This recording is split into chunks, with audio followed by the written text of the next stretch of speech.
Vous aimez boire de la bière, ce breuvage tant réputé à travers le monde, mais vous ne savez pas à quel point il a fallu travailler fort pour qu'il arrive jusqu'à votre bouche. Eh bien, cette vidéo est faite pour vous.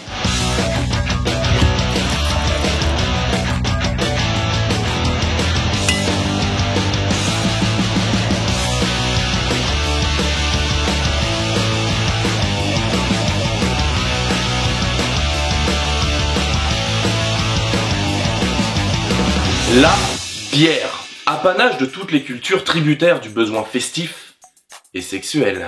En effet, le choix des couleurs est cornélien, il y en a pour tous les goûts. Il s'en présente une infinité, mais il est possible de se raccrocher à quelques grands types de bières. Salut! Je suis originaire de Belgique, ma couleur est pâle et je suis acidulée. Salut! Moi, on me retrouve partout à travers le monde, surtout depuis que je fermente plus beaucoup. Je suis amère, j'ai une bouche généreuse et je procure des arômes fruités. Ben, c'est bon? Ok. Je suis légèrement chauffée, légèrement torréfiée. Derrière mes saveurs de caramel, on retrouve des arômes de réglisse et de noisette. Je suis complexe et riche en saveurs. J'ai du caractère, mais je peux aussi être douce et sucrée. La bière est une boisson très ancienne qui remonte à des temps immémoriaux. Peut-être même avant l'acier et Chrome lui-même. Peut-être même avant le Big Bang. Mais ça reste un débat ouvert. Très ouvert. Revenons à nos moutons. Et son histoire parsemée d'embûches. Et d'anecdotes savoureuses. Avant qu'elle le survivant et cause de celui-ci, la bière exprime les traces de son existence 6 à 7 000 ans prouvées en Mésopotamie. De nombreuses gravures de la fabrication d'une boisson fermentée à base de grains. La bière était préparée par les femmes et servie par les prêtresses. Et donc, c'est pas de notre faute si on en boit, c'est pas nous qui avons commencé. La bière est adoptée et appréciée assez rapidement. À tel point que de nombreuses légendes et rituels tournent autour de ce breuvage. Remède de grand-mère, thérapie, tout est bon pour la bière et la bière pour nous. Plus encore, elle devient une monnaie d'échange.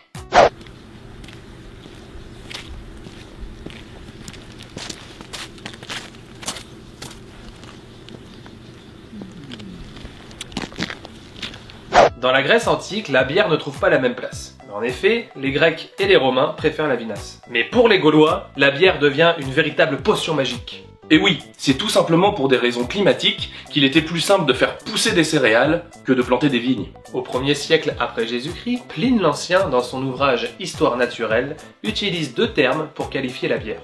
Le zitum, d'origine égyptienne, et la cervoise, d'origine celtique. Nos chers Gaulois ont d'ailleurs contribué à l'expansion de l'utilisation des tonneaux afin de mieux contrôler la fermentation et le stockage de la bière. Quand il s'agit d'alcool, on trouve toujours des solutions. Suite à l'arrivée des barbares dans l'Empire romain d'Occident, les recettes s'étoffent. Point toujours de bonne aloi. Les mélanges culturels apportent leurs épices et leurs denrées s'ajoutant aux recettes, offrant des résultats parfois probants, souvent toxiques, totalement hallucinogènes et même mortels.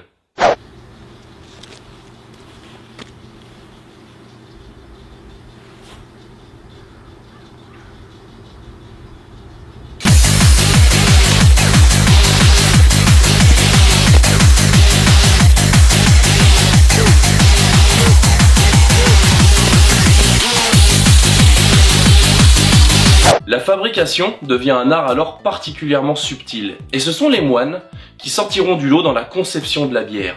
Une bière, une prière, un enfant et au lit.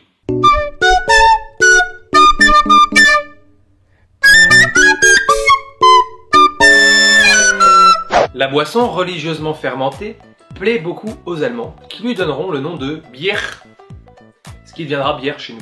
Néanmoins, par souci de qualité, ce bon vieux Charlemagne décida de confier l'exclusivité de la fabrication de la bière aux moines, qui garderont le monopole du marché du 9e au 14e siècle. À cette époque, il était plus sain de boire de la bière que de l'eau, car celle-ci était souvent insalubre. En 1067, dans les monastères, la production de la bière est codifiée et réglementée.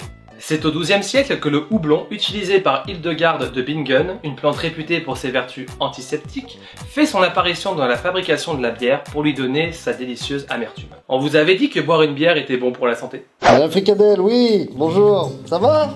Oui, j'ai une petite mine aujourd'hui, mais ça va. Hein. Ouais, j'ai vos résultats justement. Oui, eh ben c'est la merde.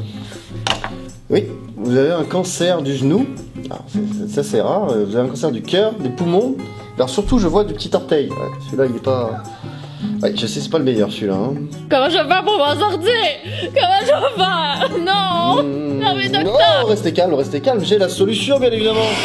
Vous m'en prenez 3 par jour et je vous jure que ça ira mieux. Moi je suis ce traitement et ma foi, regardez, je me porte comme un charme, c'est génial. Allez, on s'en manque une.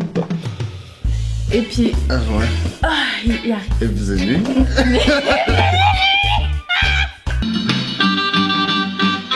C'est qui là? Les enfants, je leur ai dit.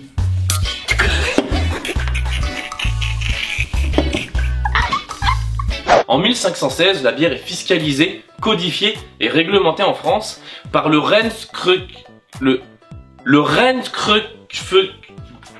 par le décret sur la fiscalité de la bière finalement. Celle-ci doit être uniquement fabriquée par des maîtres brasseurs et à partir des ingrédients suivants: de l'eau, du houblon et du malt d'orge.